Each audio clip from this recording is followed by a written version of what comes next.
We've heard the last couple of days, lawmakers on both sides of the aisle are condemning the assassination attempt on Donald Trump over the weekend. Top leaders in Congress are planning investigations, and right now there are growing calls to look at the former president's Secret Service detail. Republican Congressman Mike Lawler and Democratic Congressman Ritchie Torres are proposing legislation providing President Joe Biden, former President Trump, and presidential candidate Robert Kennedy Jr. with enhanced Secret Service protection. Joining us right now, Congressman Ritchie Torres. He represents part of the Bronx. Nice to have you back on Good Day New York. Always an honor. Why wasn't there enhanced protection up until this point? There are holes that have to be filled. I mean, for me, the attempted assassination of a former president is not a Democratic issue or Republican issue. It's an American issue. It's an American crisis that requires a bipartisan response. You know, the United States was only an inch away from a national catastrophe. If the former president had moved his head ever so slightly to the right, he would have been murdered, and it would have been a nightmare. So what prevented a national catastrophe was not the skill of the Secret Service, which is skillful. What prevented a catastrophe was luck, and we cannot rely on luck when it comes to the protection of presidential candidates. Obviously, everybody's trying to figure out how this happened. There were supposedly counter sniper teams in that building where that shooter was on top of. Lapses in security, or were there lapses in security? Like, what happened? I know you're going to be looking at this in D.C. Should the head of the Secret Service resign? Look, it's a massive security failure, and there must be an independent investigation into the security failures surrounding the attempted assassination of Donald Trump. We know that the shooter was more than 100 yards away from the former president on a rooftop. That's not that far, by the way. So the question is, how could a shooter come so easily within striking distance of a former president?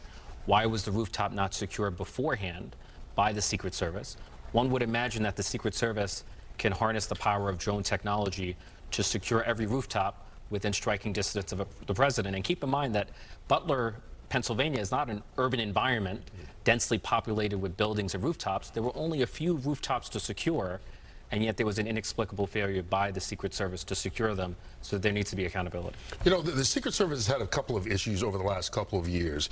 Why did it take an issue like this? Obviously, this is a major issue, a major failure that even the director of the Secret Service, Kimberly Cheadle, admits there was a failure. But why did it take an issue like this to call for a hearing, which is going to happen on Monday, with the Secret Service to say we need to do better? Look, it takes a crisis to reveal failures that otherwise have gone unnoticed or have been swept under the rug.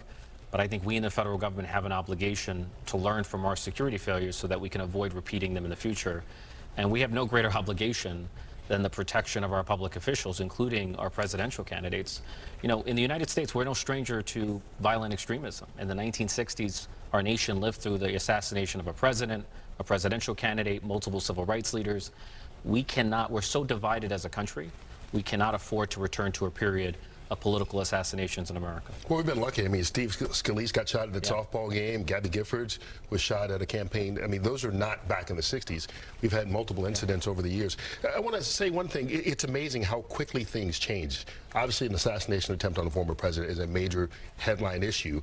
But on Friday, we were talking about President Biden and whether or not he had the cognitive function to really serve as the Democratic candidate for president. You went out on Twitter, and I want to get the quote exactly. You would have said, we need a serious reckoning about whether or not he needs to continue to be the Democratic representative.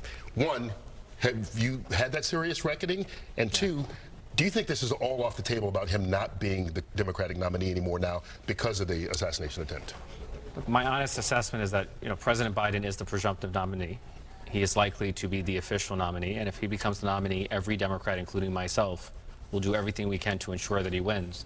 But it's fair to say that the security concerns that are weighing heavily on members of Congress has had a crowding out effect on any conversation about who should be the Democratic nominee. We did not anticipate an attempted assassination to radically reshape the dynamics of the presidential race. So how does that change then, whatever the belief is? If you believed one way or another before, the assassination attempt doesn't change the facts that would guide your belief. Look, I have no concerns about President Biden as a president. I think he's had an effective, even transformative presidency.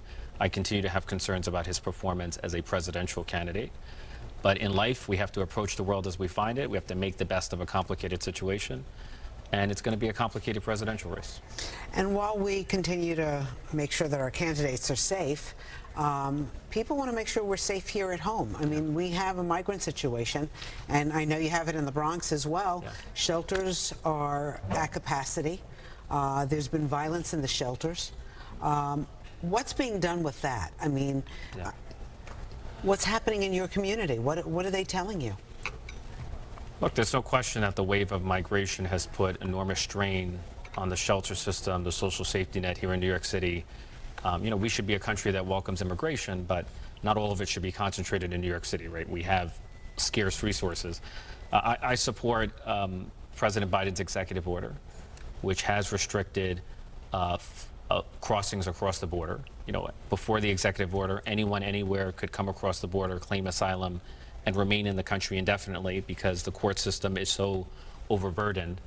And now there are restrictions, and we've seen a 30% reduction in migration at the southern border. Ritchie Torres, Congressman from the Bronx, so many questions, so little time. Yeah. We appreciate you coming in and joining us this morning. Thank you so much. Always a pleasure. All right.